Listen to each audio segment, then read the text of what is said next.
नमस्कार। आज की कहानी का शीर्षक है नशा, जिसके लेखक हैं मुंशी प्रेमचंद। तो चलिए शुरू करते हैं आज की कहानी। ईश्वरी एक बड़े जमींदार का लड़का था और मैं एक गरीब क्लर्क का, जिसके पास मेहनत मजूरी के सिवा और कोई जायदाद न थी। हम दोनों में परस्पर बहसें होती रहती थीं। मैं जमींदारी की बुराई करता, उन्हें हिंसक पशु और खून चूसने वाली जोंक और वृक्षों की चोटी पर फूलने वाला बंझा कहता। वह जमींदारों का पक्ष लेता, पर स्वभावतः उसका पहलू कुछ कमजोर होता था, क्योंकि उसके पास जमींदारों के अनुकूल कोई दलील न थी। वह कहता कि सभी मनुष्य बराबर नहीं होते, छोटे बड़े हमेशा होते रहते हैं और होते रहेंगे। लचर दलील थी। किसी मानुषीय या नैतिक नियम से इस व्यवस्था का औचित्य सिद्ध करना कठिन था। मैं इस वाद विवाद की गर्मी गर्मी में अक्सर तेज हो जाता और लगने वाली बात कह जाता, लेकिन ईश्वरी हार कर भी मुस्कुराता रहता था। मैंने उसे कभी गर्म होते नहीं देखा। शायद इसका कारण यह था कि वह अपने पक्ष की कमजोरी समझता था। नौकरों से वह सीधे मुंह बात नहीं करता था। अमीरों में जो एक बेदर्दी और उदंडता होती है, इसमें उसे भी प्रचुर भाग मिला था। नौकर ने बिस्तर लगाने में जरा भी देर की, दूध जरूरत से ज्यादा गर्म या ठंडा हुआ, साइकिल अच्छी तरह साफ नहीं हुई तो वह आपे से बाहर हो जाता। सुस्ती या बदतमीजी उसे जरा भी बर्दाश्त न थी, पर दोस्तों से और विशेषकर मुझसे उसका व्यवहार सौहार्द और नम्रता से भरा हुआ होता था। शायद उसकी जगह मैं होता तो मुझ में भी वही कठोरताएं पैदा हो जाती जो उसमें थी, क्योंकि मेरा लोक प्रेम सिद्धांतों पर नहीं, निजी दशाओं पर टिका हुआ था। लेकिन वह मेरी जगह होकर भी शायद अमीर ही रहता, क्योंकि वह प्रकृति से ही विलासी और ऐश्वर्य प्रिय था। अब की दशहरे की छुट्टियों में मैंने निश्चय किया कि घर न जाऊंगा। मेरे पास किराए के लिए रुपए न थे और न घर वालों को तकलीफ देना चाहता था। मैं जानता हूं वे मुझे जो कुछ देते हैं वह उनकी हैसियत से बहुत ज्यादा है। उसके साथ ही परीक्षा का ख्याल था। अभी बहुत कुछ पढ़ना है। बोर्डिंग हाउस में भूत की तरह अकेले पड़े रहने को भी जी न चाहता था। इसलिए जब ईश्वरी ने मुझे अपने घर का न्योता दिया तो मैं बिना आग्रह के राजी हो गया। ईश्वरी के साथ परीक्षा की तैयारी खूब हो जाएगी। वह अमीर होकर भी मेहनती और जहीन है। उसने इसके साथ ही कहा, लेकिन भाई एक बात का ख्याल रखना, वहां अगर जमींदारों की निंदा की तो मुआमिला बिगड़ जाएगा और मेरे घर वालों को बुरा लगेगा। वह लोग तो असामियों पर इसी दावे से शासन करते हैं कि ईश्वर ने असामियों को उनकी सेवा के लिए ही पैदा किया है। असामी भी यही समझता है। अगर उसे सुझा दिया जाए कि जमींदार और असामी में कोई मौलिक भेद नहीं है तो जमींदारी का कहीं पता न लगे। मैंने कहा, तो क्या तुम समझते हो कि मैं वहां जाकर कुछ और हो जाऊंगा? हाँ, मैं तो यही समझता हूं। तुम गलत समझते हो। ईश्वरी ने इसका कोई जवाब न दिया। कदाचित उसने इस मामले में को मेरे विवेक पर छोड़ दिया और बहुत अच्छा किया। अगर वह अपनी बात पर अड़ता तो मैं भी जिद पकड़ लेता। सेकंड क्लास तो क्या, मैंने कभी इंटर क्लास में भी सफर ना किया था। अब की सेकंड क्लास में सफर का सौभाग्य प्राप्त हुआ। गाड़ी तो 9 बजे रात को आती थी, पर यात्रा के हर्ष में हम शाम को स्टेशन जा पहुंचे। कुछ देर इधर उधर सैर करने के बाद रिफ्रेशमेंट रूम में जाकर हम लोगों ने भोजन किया। मेरी वेशभूषा और रंग ढंग से पारखी खानसामों को यह पहचानने में देर न लगी कि मालिक कौन है और पिछलग्गू कौन। लेकिन न जाने क्यों मुझे उनकी गुस्ताखी बुरी लग रही थी। पैसे ईश्वरी की जेब से गए। शायद मेरे पिता को जो वेतन मिलता है उससे ज्यादा इन खानसामों को इनाम इकराम में मिल जाता हो। एक अठन्नी तो चलते समय ईश्वरी ही ने दी। फिर भी मैं उन सबों से उसी तत्परता और विनय की अपेक्षा करता था जिससे वे ईश्वरी की सेवा कर रहे थे। ईश्वरी के हुक्म पर सब के सब दौड़ते हैं, लेकिन मैं कोई चीज मांगता हूं तो उतना उत्साह नहीं दिखाते। मुझे भोजन में कुछ स्वाद न मिला। यह भेद मेरे ध्यान को संपूर्ण रूप से अपनी ओर खींचे हुए था। गाड़ी आई, हम दोनों सवार हुए। खानसामों ने ईश्वरी को सलाम किया, मेरी ओर देखा भी नहीं। ईश्वरी ने कहा, कितने तमीजदार हैं ये सब, एक हमारे नौकर हैं कि कोई काम करने का ढंग नहीं। मैंने खट्टे मन से कहा, इसी तरह अगर तुम अपने नौकरों को भी 8 आने रोज इनाम दिया करो तो शायद इनसे ज्यादा तमीजदार हो जाएं। तो क्या तुम समझते हो यह सब केवल इनाम के लालच से इतना अदब करते हैं? जी नहीं, कदापि नहीं। तमीज और अदब तो इनके रक्त में मिल गया है। गाड़ी चली, डाक थी। प्रयाग से चली तो प्रतापगढ़ जाकर रुकी। एक आदमी ने हमारा कमरा खोला। मैं तुरंत चिल्ला उठा, दूसरा दर्जा है, सेकंड क्लास है। उस मुसाफिर ने डिब्बे के अंदर आकर मेरी ओर एक विचित्र उपेक्षा की दृष्टि से देखकर कहा, जी हाँ, सेवक कितना समझता है, और बीच वाले बर्थ पर बैठ गया। मुझे कितनी लज्जा आई कह नहीं सकता। भोर होते होते हम लोग मुरादाबाद पहुंचे। स्टेशन पर कई आदमी हमारा स्वागत करने के लिए खड़े थे। 2 भद्र पुरुष थे, 5 बेगार। बेगारों ने हमारा लगेज उठाया। दोनों भद्र पुरुष पीछे पीछे चले। एक मुसलमान था, रियासत अली, दूसरा ब्राह्मण था, राम हरक। दोनों ने मेरी ओर अपरिचित नेत्रों से देखा, मानो कह रहे हैं, तुम कौवे होकर हंस के साथ कैसे? रियासत अली ने ईश्वरी से पूछा, यह बाबू साहब क्या आपके साथ पढ़ते हैं? ईश्वरी ने जवाब दिया, हाँ, साथ पढ़ते भी हैं और साथ रहते भी हैं। यो कहिए कि आप ही की बदौलत मैं इलाहाबाद पड़ा हुआ हूँ, नहीं कब का लखनऊ चला आया होता। अब कि मैं इन्हें घसीट लाया। इनके घर से कई तार आ चुके थे, मगर मैंने इनकारी जवाब दिलवा दिए। आखिरी तार तो अर्जेंट था, जिसकी फीस 4 आने प्रति शब्द है, पर यहां से भी इसका जवाब इनकारी ही गया। दोनों सज्जनों ने मेरी ओर चकित नेत्रों से देखा, आतंकित हो जाने की चेष्टा करते जान पड़े।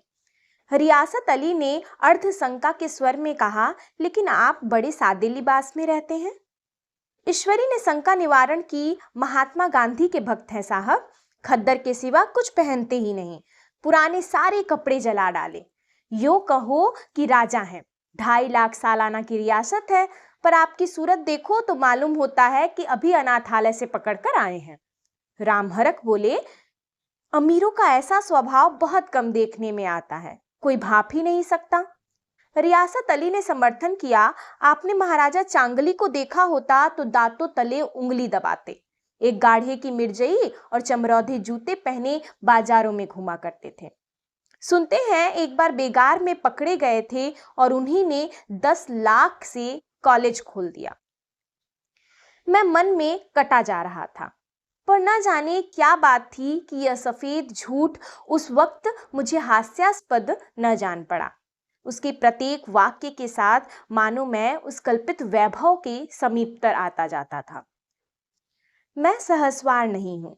हाँ, लड़कपन में कई बार लद्दू घोड़ों पर सवार हुआ हूं। यहां देखा तो 2 कलारास घोड़े हमारे लिए तैयार खड़े थे। मेरी तो जान ही निकल गई। सवार तो हुआ, पर बोटियां कांप रही थीं। मैंने चेहरे पर सिकन न पड़ने दिया। घोड़े को ईश्वरी के पीछे डाल दिया। खैरियत यह हुई कि ईश्वरी ने घोड़े को तेज न किया, वरना शायद मैं हाथ पैर तुड़वा कर लौटता। संभव है ईश्वरी ने समझ लिया हो कि यह कितने पानी में है। ईश्वरी का घर क्या था, किला था। इमामबाड़े का सा फाटक, द्वार पर पहरेदार टहलता हुआ, नौकरों का कोई हिसाब नहीं, एक हाथी बंधा हुआ। ईश्वरी ने अपने पिता, चाचा, ताऊ आदि सबसे मेरा परिचय कराया, और उसी अतिशयोक्ति के साथ। ऐसी हवा बांधी कि कुछ न पूछिए। नौकर चाकर ही नहीं, घर के लोग भी मेरा सम्मान करने लगे। देहात के जमींदार लाखों का मुनाफा, मगर पुलिस कांस्टेबल को अफसर समझने वाले। कई महाशय तो मुझे हुजूर हुजूर कहने लगे। जब जरा एकांत हुआ तो मैंने ईश्वरी से कहा, तुम बड़े शैतान हो यार, मेरी मिट्टी क्यों पलीद कर रहे हो? ईश्वरी ने दृढ़ मुस्कान के साथ कहा, इन गधों के सामने यही चाल जरूरी थी, वरना सीधे मुंह बोलते भी नहीं। जरा देर के बाद नाई हमारे पांव दबाने आया। कुंवर लोग स्टेशन से आए हैं, थक गए होंगे।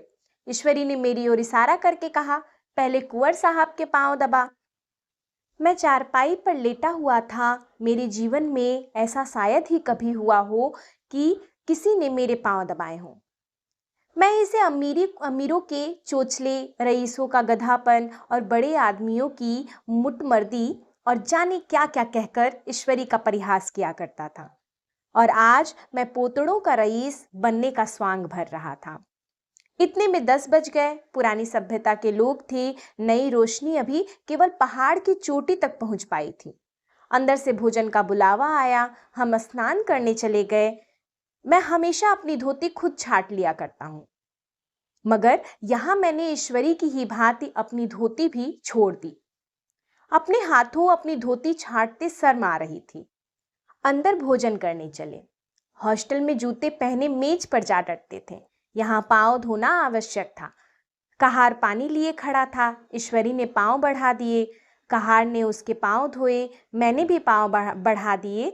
कहार ने मेरे पांव भी धोए। मेरा वह विचार न जाने कहाँ चला गया था। सोचा था वहां देहात में एकाग्र होकर खूब पढ़ेंगे, पर यहाँ सारा दिन सैर सपाटे में कट जाता था।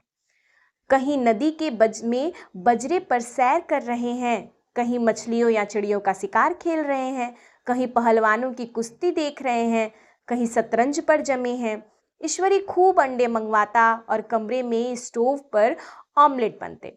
नौकरों का एक जत्था हमेशा घेरे रहता। अपने हाथ पांव हिलाने की कोई जरूरत नहीं, केवल जबान हिला देना काफी है। नहाने बैठो तो आदमी नहलाने को हाजिर, लेटो तो आदमी पंखा झलने को खड़े। मैं महात्मा गांधी का कुंवर चेला मशहूर था। भीतर से बाहर तक मेरी धाक थी। नाश्ते में जरा भी देर न होने पाए, कहीं कुंवर साहब नाराज न हो जाए, बिछावन ठीक समय पर लग जाए, कुंवर साहब के सोने का समय आ गया। मैं ईश्वरी से भी ज्यादा नाजुक दिमाग बन गया था, या बनने पर मजबूर किया गया था। ईश्वरी अपने हाथ से बिस्तर बिछा ले, लेकिन कुंवर मेहमान अपने हाथ से कैसे अपना बिछावन बिछा सकते हैं? उनकी महानता में बट्टा लग जाएगा। एक दिन सचमुच यही बात हो गई। ईश्वरी घर में था। शायद अपनी माता से कुछ बातचीत करने में देर हो गई। यहाँ 10 बज गए। मेरी आंखें नींद से झपक रही थीं, मगर बिस्तर कैसे लगाऊं? कुंवर जो ठहरा। कोई 11:30 बजे महरा आया। बड़ा मुंह लगा नौकर था। घर के धंधों में मेरा बिस्तर लगाने की उसे सुध ही न रही। अब जो याद आई तो भागा हुआ आया। मैंने ऐसी डांट बताई कि उसने भी याद किया होगा। ईश्वरी मेरी डांट सुनकर बाहर निकल आया और बोला, तुमने बहुत अच्छा किया। यह सब हरामखोर इसी व्यवहार के योग्य हैं। इसी तरह ईश्वरी एक दिन एक जगह दावत में गया हुआ था। शाम हो गई, मगर लैंप मेज पर रखा हुआ था। दिया सलाई भी थी, लेकिन ईश्वरी खुद कभी लैंप नहीं जलाता था। फिर कुंवर साहब कैसे जलाएं? मैं झुंझला रहा था। समाचार पत्र आया रखा हुआ था। जी उधर लगा हुआ था, पर लैंप नदारद। दैव योग से उसी वक्त मुंशी रियासत अली आ निकले। मैं उन्हीं पर उबल पड़ा। ऐसी फटकार बताई कि बेचारा उल्लू हो गया। तुम लोगों को इतनी फिक्र भी नहीं कि लैंप तो जलवा दो? मालूम नहीं ऐसे कामचोर आदमियों का यहाँ कैसे गुजर होता है। मेरे यहाँ घंटे भर निर्वाह न हो। रियासत अली ने कांपते हुए हाथों से लैंप जला दिया। वहां एक ठाकुर अक्सर आया करता था। कुछ मनचला आदमी था, महात्मा गांधी का परम भक्त। मुझे महात्मा जी का चेला समझकर मेरा बड़ा लिहाज करता था, पर मुझसे कुछ पूछते संकोच करता था। एक दिन मुझे अकेला देखकर आया और हाथ बांधकर बोला, सरकार तो गांधी बाबा के चेले हैं ना? लोग कहते हैं कि यहाँ सुराज हो जाएगा तो जमींदार न रहेंगे। मैंने सान जमाई, जमींदारों के रहने की जरूरत ही क्या है? यह लोग गरीबों का खून चूसने के सिवा और क्या करते हैं? ठाकुर ने फिर पूछा, तो क्यों सरकार, सब जमींदारों की जमीन छीन ली जाएगी? मैंने कहा, बहुत से लोग तो खुशी से दे देंगे। जो लोग खुशी से ना देंगे उनकी जमीन छीननी ही पड़ेगी। हम लोग तो तैयार बैठे हैं। जो ही स्वराज्य हुआ अपने इलाके आसामियों के नाम हिब्बा कर देंगे। मैं कुर्सी पर पांव लटकाए बैठा था। ठाकुर मेरे पांव दबाने लगा। फिर बोला, आजकल जमींदार लोग बड़ा जुल्म करते हैं सरकार। हमें भी हुजूर अपने इलाके में थोड़ी सी जमीन दे दें तो चलकर वहीं आपकी सेवा में रहें। मैंने कहा, अभी तो मेरा कोई अख्तियार नहीं है भाई, लेकिन जो ही अख्तियार मिला मैं सबसे पहले तुम्हें बुलाऊंगा। तुम्हें मोटर ड्राइवरी सिखाकर अपना ड्राइवर बना लूंगा। सुना उस दिन ठाकुर ने खूब भंग पी और अपनी स्त्री को खूब पीटा और गांव के महाजन से लड़ने पर तैयार हो गया। छुट्टी इस तरह तमाम हुई और हम फिर प्रयाग चले। गांव के बहुत से लोग हम लोगों को पहुंचाने आए। ठाकुर तो हमारे साथ स्टेशन तक आया। मैंने भी अपना पार्ट खूब सफाई से खेला और अपनी कुबेरोचित विनय और देवत्व की मुहर हर एक हृदय पर लगा दी। जी तो चाहता था हर एक नौकर को अच्छा इनाम दूं, लेकिन वह सामर्थ्य कहाँ थी। वापसी टिकट था ही, केवल गाड़ी में बैठना था। पर गाड़ी आई तो ठसाठस भरी हुई। दुर्गा पूजा की छुट्टियां भोगकर सभी लोग लौट रहे थे। सेकंड क्लास में तिल रखने की जगह नहीं। इंटर क्लास की हालत उससे भी बदतर। यह आखिरी गाड़ी थी, किसी तरह रुक न सकते थे। बड़ी मुश्किल से तीसरे दर्जे में जगह मिली। हमारे ऐश्वर्य ने वहां अपना रंग जमा लिया, मगर मुझे उसमें बैठना बुरा लग रहा था। आए थे आराम से, लेटे लेटे जा रहे थे सिकुड़े हुए। पहलू बदलने की भी जगह न थी। कई आदमी पढ़े लिखे भी थे। वे आपस में अंग्रेजी राज्य की तारीफ करते जा रहे थे। एक महाशय बोले, ऐसा न्याय तो किसी राज्य में नहीं देखा। छोटे बड़े सब बराबर। राजा भी किसी पर अन्याय करे तो अदालत उसकी गर्दन दबा देती है। दूसरे सज्जन ने समर्थन किया, अरे साहब, आप खुद बादशाह पर दावा कर सकते हैं। अदालत में बादशाह पर डिग्री हो जाती है। एक आदमी जिसकी पीठ पर बड़ा गट्ठर बंधा था, कलकत्ते जा रहा था। कहीं गठरी रखने की भी जगह न मिलती थी। पीठ पर बांधे हुए था। इससे बेचैन होकर बार बार द्वार पर खड़ा हो जाता। मैं द्वार के पास ही बैठा हुआ था। उसका बार बार आकर मेरे मुंह को अपनी गठरी से रगड़ना मुझे बहुत बुरा लग रहा था। एक तो हवा यूं ही कम थी, दूसरे उस गवार का आकर मेरे मुंह पर खड़ा हो जाना मानो मेरा गला दबाना था। मैं कुछ देर तक जब्त किए बैठा रहा। एकाएक मुझे क्रोध आ गया। मैंने उसे पकड़कर पीछे ठेल दिया और 2 तमाचे जोर जोर से लगाए। उसने आंखें निकालकर कहा, क्यों मारते हो बाबूजी, हमने भी किराया दिया है। मैंने उठकर 2-3 तमाचे और जड़ दिए। गाड़ी में तूफान आ गया। चारों ओर से मुझ पर बौछार पड़ने लगी। अगर इतने नाजुक मिजाज हो तो अव्वल दर्जे में क्यों नहीं बैठे? कोई बड़ा आदमी होगा तो अपने घर का होगा। मुझे इस तरह मारते तो दिखा देता। क्या कसूर किया था बेचारे ने? गाड़ी में सांस लेने की जगह नहीं। खिड़की पर जरा सांस लेने खड़ा हो गया तो उस पर इतना क्रोध। अमीर होकर क्या आदमी अपनी इंसानियत बिल्कुल खो देता है? यह भी अंग्रेज राज है जिसका आप बखान कर रहे थे। एक ग्रामीण बोला, दफ्तरन माँ घुसन तो पावत नहीं, उस पर इतना मिजाज। ईश्वरी ने अंग्रेजी में कहा, what an idiot you are Bir. Bir, तुम कितने मूर्ख हो। और मेरा नशा अब कुछ कुछ उतरता हुआ मालूम होता था। धन्यवाद।